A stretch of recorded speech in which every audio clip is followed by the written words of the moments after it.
नमस्कार। इस समय आप देख रहे हैं news in India. News in India में आपका स्वागत है। आइए नजर डालते हैं आज की कुछ खास खबरों पर। राष्ट्रीय राजधानी दिल्ली में कोरोना संक्रमण के लगातार घटते मामलों के बीच आज से दिल्ली अनलॉक होने जा रही है। आज से आधी क्षमता से मेट्रो ट्रेन दौड़ने लगेगी। वहीं गली मोहल्लों की सभी दुकानें भी खुल जाएंगी। बड़े बाजार मॉल की दुकानें सम बेसम आधार पर खोली जाएंगी। दिल्ली पुलिस ने कोविड प्रोटोकॉल का पालन कराने के लिए विशेष टीमों का गठन किया है। दिल्ली सरकार ने शनिवार को लॉकडाउन को 14 जून तक सुबह 5 बजे तक आगे बढ़ाते हुए अनलॉक 2 के तहत कुछ रियायतें देने की घोषणा की थी। सोमवार से लागू हो रही इन रियायतों के लिए रविवार होने के बावजूद स्थानीय निकायों के कर्मचारी साफ सफाई और सैनिटाइजेशन में जुटे रहे। व्यापारियों ने भी अपनी दुकानों की सफाई की और सोशल डिस्टेंसिंग के लिए गोल घेरे बनाए। जिला प्रशासन के अधिकारियों ने बताया कि मॉल, बाजार और शराब की दुकानों के आसपास काफ़ी भीड़ रहती है। ऐसी जगह कोविड प्रोटोकॉल का सख्ती से पालन कराने के लिए सभी बाजारों के व्यापार मंडल अध्यक्षों को भी अनलॉक के नियम समझाए गए।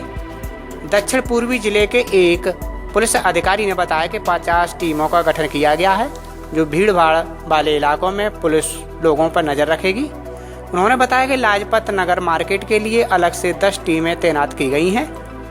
डीएमआरसी ने रविवार को कहा कि सोमवार से मेट्रो ट्रेन सेवा शुरू होने पर स्मार्ट कार्ड और टोकन दोनों के जरिए यात्रा की जा सकेगी। मेट्रो स्टेशनों पर यात्रियों को सोशल डिस्टेंसिंग बनानी होगी और मास्क लगाना अनिवार्य होगा, वरना जुर्माना भरना पड़ेगा। पहले दिन उपलब्ध ट्रेनों की संख्या आधी ही ट्रैक पर उतारी जाएगी।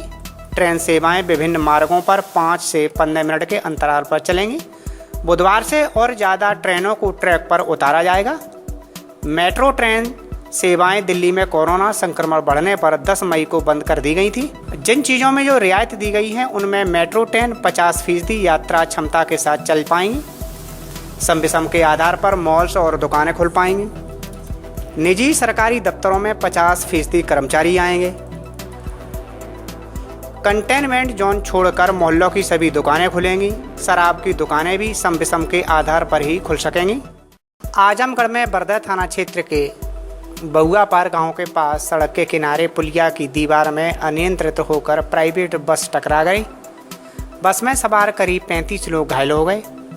घायलों को तुरंत ही स्थानीय प्राथमिक स्वास्थ्य केंद्र पर ले जाया गया, जहां से 6 लोगों की हालत गंभीर देखते हुए उन्हें जिला अस्पताल रेफर कर दिया गया, जबकि अन्य का उपचार पास के ही प्राथमिक अस्पताल में किया जा रहा है। मिली जानकारी के मुताबिक बस में सवार सभी भट्टा मजदूर हैं और आजमगढ़ के कप्तानगंज क्षेत्र के किसी भट्टे से अपने घर छत्तीसगढ़ के बिलासपुर जा रहे थे। सुबह ड्राइवर को झपकी आने से बस अनियंत्रित होकर पुलिया से टकरा गई। सूचना के बाद पहुंची पुलिस ने स्थानीय लोगों के सहयोग से सभी घायलों को हॉस्पिटल पहुंचाया।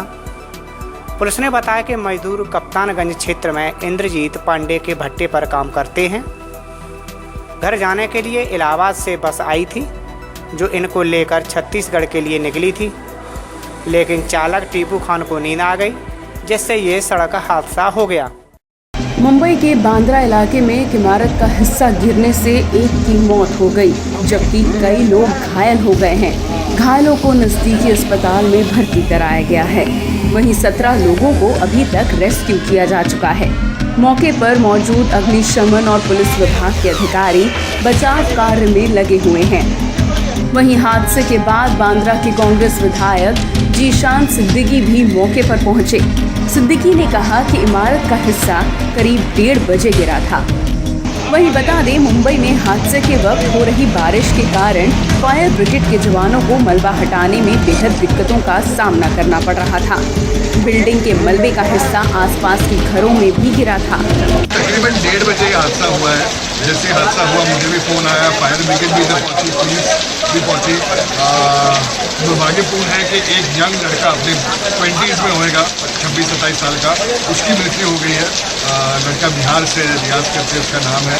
उसके परिवार वालों से हम संपर्क करने की कोशिश कर रहे हैं, मगर रात के 4:30-5 बजे, इसलिए उसके फैमिली से अभी संपर्क नहीं हो पा रही है। मगर एक घर के गिरने की वजह से आजू बाजू जो 3-4 घर थे उन पे भी मलबा गया है, और अभी इतनी बारिश में मलबा पड़ा हुआ है, और फायर ब्रिगेड और जो डिजास्टर मैनेजमेंट की टीम है सब लगी हुई है, लोकल लोग भी हैं जो उनकी मदद कर रहे हैं।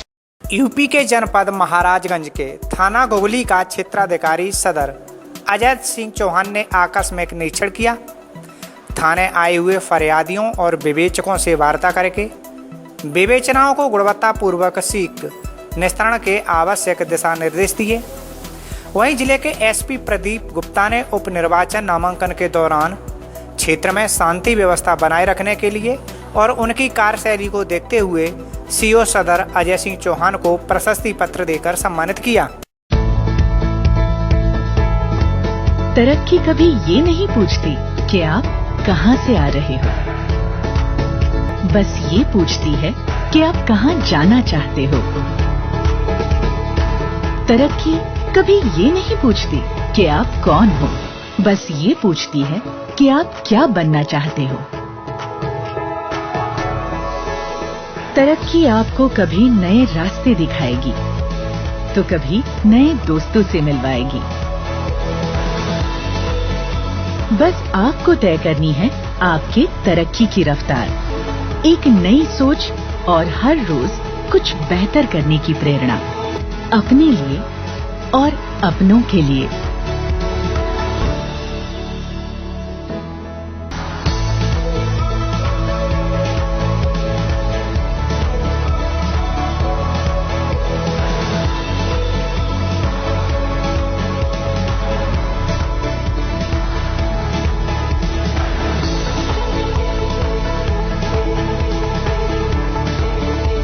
हर रोज कुछ बेहतर।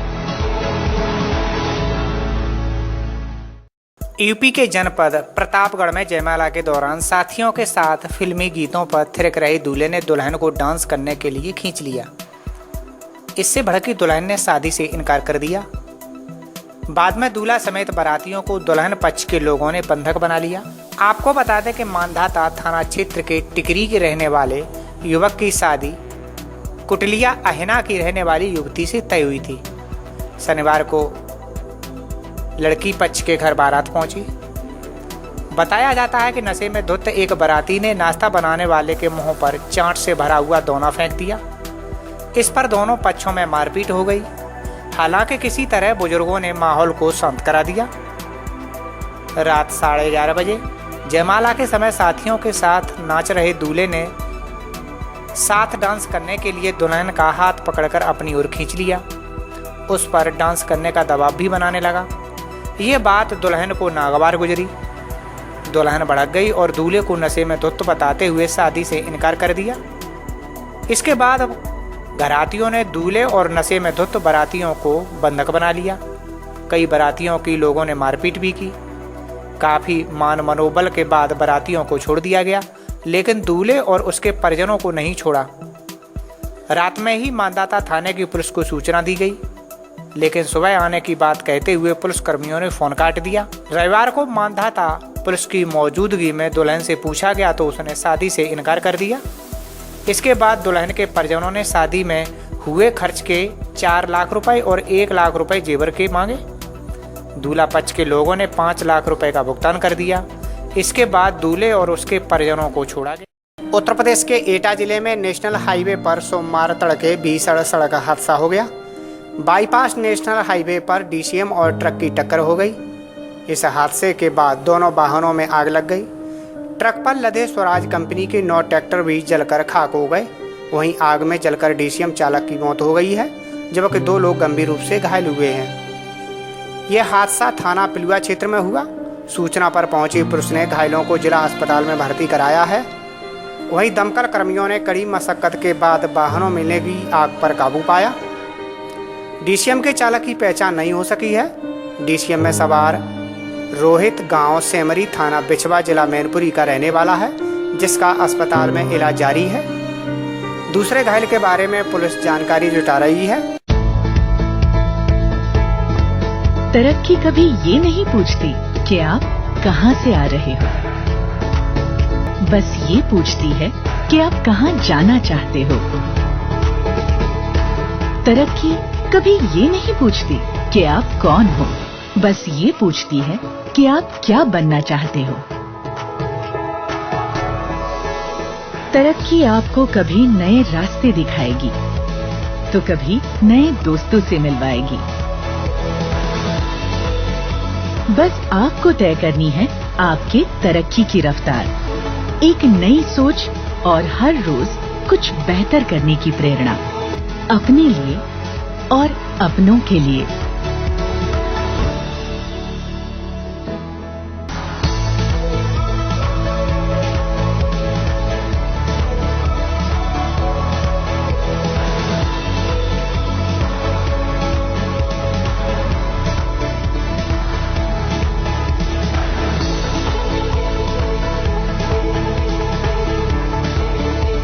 हर रोज कुछ बेहतर।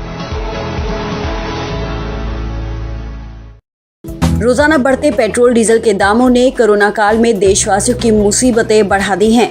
शनिवार को जहां कुछ शहरों में ही पेट्रोल 100 रुपए प्रति लीटर के पार था, वहीं रविवार को 5 राज्यों व केंद्र शासित प्रदेशों में ये 100 रुपए के ऊपर बिका। देश के इतिहास में ये पहली बार है जब पेट्रोल इतना महंगा बिका हो। पेट्रोल की कीमत 6 राज्यों में 100 रुपए प्रति लीटर के पार पहुंच गई। दिल्ली में भी 21 पैसे की बढ़त के साथ पहली बार पेट्रोल प्रति लीटर 95 रुपए से ज्यादा के भाव पर बिका। डीजल की कीमत में भी 20 पैसे बढ़कर 86 रुपए प्रति लीटर के पार निकल गई है। 4 मई से अब तक पेट्रोल और डीजल की कीमतों में 20 बार वृद्धि हो चुकी है। इस दौरान पेट्रोल में 4 रुपए 69 पैसे और डीजल में 5 रुपए 28 पैसे प्रति लीटर की बढ़ोतरी हुई है। पेट्रोल की कीमत राजस्थान, मध्य प्रदेश, महाराष्ट्र, आंध्र प्रदेश, तेलंगाना और लद्दाख में 100 रुपए प्रति लीटर के ऊपर पहुंच गई है। वैट एवं अन्य स्थानीय शुल्क के आधार पर राज्यों में पेट्रोल और डीजल की कीमतें अलग अलग होती हैं। आपको बता दें कि अंतर्राष्ट्रीय बाजार में कच्चे तेल की लगातार बढ़ती कीमत के कारण घरेलू स्तर पर ईंधन महंगा हो रहा है। पिछले 2 साल में ये पहली बार है जब कच्चा तेल $72 प्रति बैरल के करीब पहुंच गया है। वहीं मुंबई देश का पहला महानगर है जहां 29 मई को पेट्रोल 100 रुपए प्रति लीटर के ऊपर पहुंचा था। मुंबई में इस समय पेट्रोल 101 रुपए 30 पैसे और डीजल 93 रुपए 35 पैसे प्रति लीटर बिक रहा है। प्रयागराज में पारिवारिक कलह में पति समेत ससुरालियों ने पत्नी की हत्या कर दी। घटना शहर के धूमनगंज थाना क्षेत्र के राजरूपुर मोहल्ले की है। बताया गया कि राजरूपुर में रहने वाली तकरीबन 30 साल की सोनी प्रजापति की घर के अंदर ही चाकू से गोदकर हत्या कर दी गई। कत्ल का आरोप सोनी के पति राजू समेत देवर, नंदोई, ननद और सास पर लगा है और इस हत्या के पीछे पारिवारिक विवाद बताया जा रहा है। घटना की जानकारी मिली तो पहले धूमनगंज थाने की पुलिस वहां पहुंची, फिर एसपी सिटी भी सीओ के साथ पहुंच गए। पुलिस ने घर में छानबीन के साथ ही परिवार के लोगों को हिरासत में लेकर पूछताछ शुरू की और मायके वालों के आने का इंतजार हो रहा है। फिलहाल पुलिस ने मृतका के शव को पोस्टमार्टम के लिए भेज दिया है। अब देखना ये होगा कि मायके वालों के आने के बाद पुलिस इस मामले में क्या कार्रवाई करती है। ये धूमनगंज थाने में शांतिनगर मोहल्ले में एक परिवार में निहायत पारिवारिक विवाद को लेकर के उस महिला के पति, उसके देवर, उसकी सास और ननद और नंदोई द्वारा उसकी हत्या कर दी गई। उसके शरीर पे चाकुओं से कई वार किया गया है। अभी जो आरंभिक जानकारी उसके बच्चों से की गई और आसपास की गई, उससे मालूम चला कि पारिवारिक ही विवाद था। कई दिनों से इनके बीच हल्की फुल्की कुछ कहासुनी चलती थी, जिसके क्रम में आज एक घटना हुई है। इसमें शामिल जो परिवार के और इसके ननद और नंदोई हैं, सभी की गिरफ्तारी की जाएगी। कुछ लोगों को लेकर हिरासत में पूछताछ भी की जा रही है। इटावा के भरथना में अज्ञात व्यक्ति ने एटीएम कार्ड के माध्यम से खाते से 2.5 लाख रुपए निकालकर खाता धारक महिला के होश उड़ा दिए। महिला का पति बाहर रहकर प्राइवेट कंपनी में काम करता है, जबकि घटना के दौरान महिला का एटीएम कार्ड और बैंक पासबुक उसके पास ही थे। पीड़िता ने थाना पुलिस और बैंक शाखा को लिखित प्रार्थना पत्र देकर कार्रवाई की मांग की है। आपको बता दें कि बरथना कोतवाली में दिए गए प्रार्थना पत्र में थाना अछलदा के गांव भुलईपुर की रहने वाली ममता देवी ने बताया कि उसका खाता कस्बा बरथना में इलाहाबाद बैंक में संचालित है। उसके इस खाते में 3,64,000 रुपये जमा थे। बीती 3 जून को जब वह अपने खाते से रुपए निकालने पहुंची तो पता चला कि उसके खाते से किसी व्यक्ति ने एटीएम के माध्यम से 2,53,000 रुपये निकाल लिए हैं, जबकि उसका एटीएम और पासबुक उसके पास ही था। और तो और ना ही किसी ने उसका पासवर्ड पूछा और ना ही किसी ने ओटीपी। फिर भी अज्ञात व्यक्ति ने उसके खाते से धोखाधड़ी करके 2,53,000 रुपए की धनराशि निकाल ली। पीड़िता ने थाना पुलिस और बैंक को प्रार्थना पत्र देकर कानूनी कार्रवाई की मांग की है। तो वो एटीएम मेरे पास, पासबुक मेरे साथ, पता नहीं कैसे पैसे बैंक वाले ने काटे, क्या कराए। बैंक से निकल गए पैसे? बैंक से निकले। किस बैंक में आपका खाता है? इलाहाबाद वाली। इलाहाबाद बैंक में? हाँ जी। यहाँ भरतना में? हाँ, भरतना। किसके नाम खाता है? ममता देवी। आप ही के नाम है। तो पैसे आपने निकाले नहीं है? और नहीं, अपने आप? मैंने निकाले भी नहीं पैसे, अभी पासबुक थे तो कभी निकाले नहीं है। जब जरूरत पड़ी तब कभी निकाले, लेकिन अभी 1 महीने से पैसे नहीं निकाले। 1 महीने से पैसे मेरे निकल गए। अच्छा, जब से आपने नहीं पैसे निकाले हैं फिर भी पैसे गायब हो गए? हाँ जी, एटीएम मेरे पास है, तो पासबुक मेरे पास है। किस तरीके से पैसे गायब हुए? मतलब कितने बार करीब गायब हुए? एक दिन में 4-5 बार निकाले हैं पैसे। पता नहीं है कौन निकाल रहा है? नहीं, ये नहीं बैंक बताया। बैंक से पूछा है, वो उसने बताया नहीं। वो नहीं बता रहे? नहीं। कितने पैसे निकल चुके अब तक? 2,53,000। तो बैंक में आपने शिकायत की है? अभी शिकायत की थी, गई थी बैंक से। वो सुनाई नहीं दे रही? नहीं, कुछ सुनाई नहीं दे रही। तो पुलिस में शिकायत नहीं की आपने? पुलिस में शिकायत की है आज। आज की है? हाँ जी। पुलिस क्या कह रही है? पुलिस कुछ नहीं, अब एप्लीकेशन दिया है, अब वो बता रही है हम कार्रवाई करेंगे।